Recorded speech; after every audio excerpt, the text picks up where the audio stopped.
В Северную Осетию прибыл полпред при президенте России в Северокавказском федеральном округе Сергей Меликов. Свой визит чиновник начал с посещения санатория Томиск, где временно разместили беженцев с юго-востока Украины. Вынужденных переселенцев по-прежнему волнует вопрос с жильем, трудоустройством и определением детей в школы, детские сады, а также высшие учебные заведения. Полномочный представитель президента сказал, чтобы в Северной Осетии появилась рабочая инициативная группа. Она поможет решить основные проблемы вынужденных переселенцев. И самое главное, с чего я хотел бы начать, и на протяжении всей нашей беседы прошу, чтобы это правильно понимали, Российская Федерация в лице всех ее структур, федеральных органов исполнительной власти, силового блока, гражданского населения и всех иных форм, которые у нас сегодня существуют и поддерживают российскую гражданственность, гарантирует и обеспечивает вам вашу безопасность на территории вашего места проживания. В частности, здесь, на территории Северной Осетии, ваша безопасность обеспечивается силами Министерства внутренних дел по Республике Осетия, Министерства по чрезвычайным ситуациям и Главному управлению по Республике Осетия, спецслужбами, такими как Федеральная служба безопасности, Федеральная служба охраны и другими подразделениями силового блока, которые на сегодняшний день выполняют задачи, определенные президентом Российской Федерации.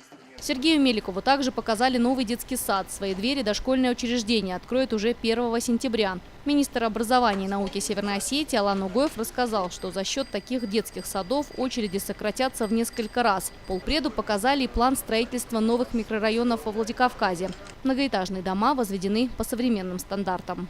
Микрорайон застраивает инвестор, да? Нет, микрорайон застраивает администрация, разработала. В этом и отличие. Почему показываю микрорайон? Мы от точечной застройки ушли. Мы разработали микрорайон, проект, как и рядом прилегающий 18, который начали полгода Он назад. спрашивает, кто строит.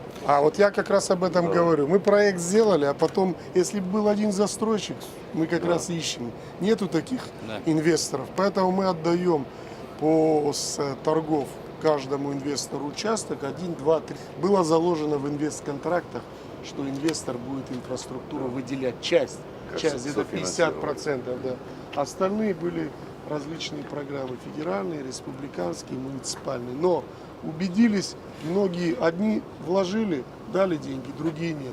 Поэтому новый микрорайон мы сейчас заложили. Мы говорим, всю инфраструктуру за счет бюджета, а вы только строите, ни о чем не думаете. Полпред в Северокавказском федеральном округе затем встретился с общественностью Северной Осетии. Чиновник попросил всех быть предельно откровенными. Несмотря на то, что регион достаточно развивающийся, проблемы есть. Меликова попросили обратить внимание на ветеранов войны, которые нуждаются в жилье, а также поддержать инициативную молодежь. Остро встал вопрос экологии. Есть версия о том, что завод «Электроцинк» пагубно влияет на окружающую среду и здоровье жителей Владикавказа. Глава Северной Осетии Таймураз Мамсуров с этим не согласился.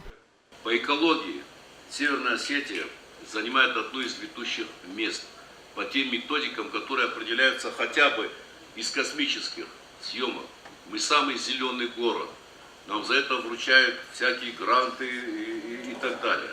Сослана Андиева, нашего великого, мама и папа работали на электроцикле, там познакомились, там поженились и родили миру 3 гигантов.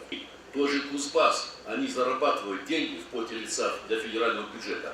А мы хотим закрыть все, нигде не работать, а гадить нашу природу шашлыком. Дым от шашлыка, он вреднее, чем эти выхлопы, которые вы здесь печетесь. Поэтому, знаете, нам нужно вкалывать и заниматься тем, что нам дал Бог. Почитайте Библию, Коран, Тору.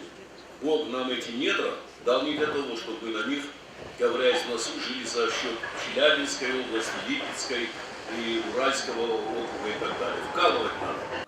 Полпред пообещал в следующий раз лично посетить завод «Электроцинк». Чиновник сказал, что выяснит, причиняет ли вред здоровью это предприятие. Свой следующий визит Сергей Меликов предварительно назначил на сентябрь, а итоги работы он подвел на совещании в правительстве. Полпред отметил, что сейчас необходимо быть уверенными в том, что Северная Осетия идет по правильному экономическому пути. У региона есть все для того, чтобы продолжать развиваться. Елена Черенкова, Борис Сопоев, Осетия ТВ.